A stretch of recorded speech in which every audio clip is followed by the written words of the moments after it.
Saya Muhammad Fahri Amrullah.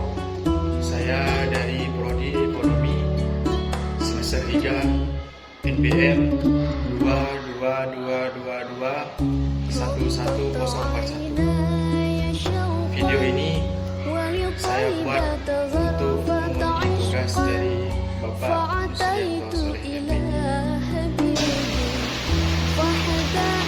Bentuk-bentuk tes yaitu ada 4.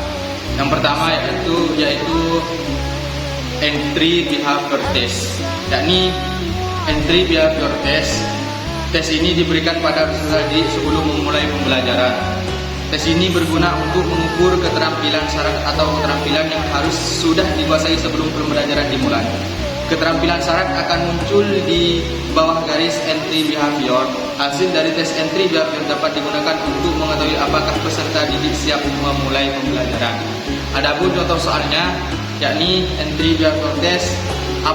Yang pertama, apa pengertian pasar, dan yang kedua, hal apa saja yang dilakukan di pasar, dan yang ketiga, pasar apa saja yang pernah didatangi, dan yang keempat, fungsi pasar apa saja, dan yang terakhir, siapa saja pelaku ekonomi yang berada di pasar. Dan yang kedua, pretest.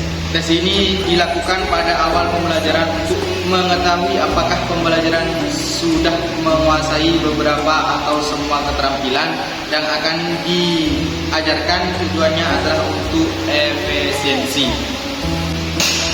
Adapun contoh soalnya yaitu yang nomor 1, jumlah penjual dan pembeli banyak sehingga harga ditentukan oleh kekuatan permintaan dan penawaran.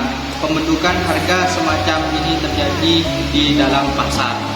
Yang kedua, hanya ada satu produsen yang menguasai penawaran dan tidak ada barang substitusi yang mirip adalah ciri-ciri dari. Dan yang ketiga, televisi menayangkan iklan produk sabun, pasta gigi, dan sampo. Produk-produk tersebut diproduksi oleh perusahaan yang sama. Jenis pasar dari produk-produk tersebut adalah.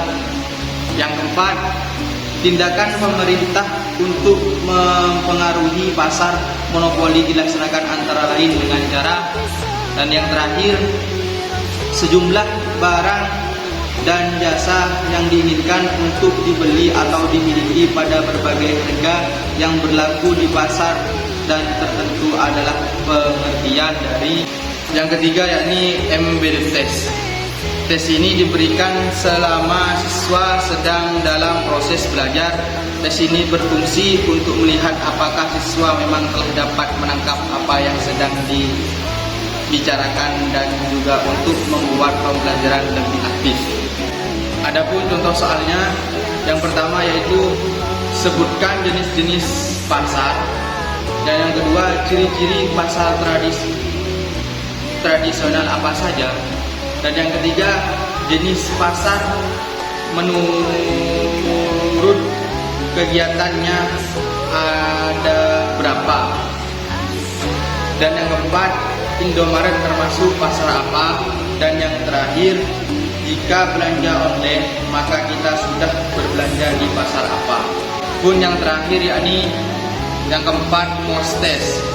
Post test mungkin digunakan untuk menilai performa pembelajar dan untuk memberi kredit karena telah menyelesaikan program. Tujuan yang terutama dari tes ini adalah agar dapat mengidentifikasi area pembelajaran yang tidak bisa dilakukan dengan baik.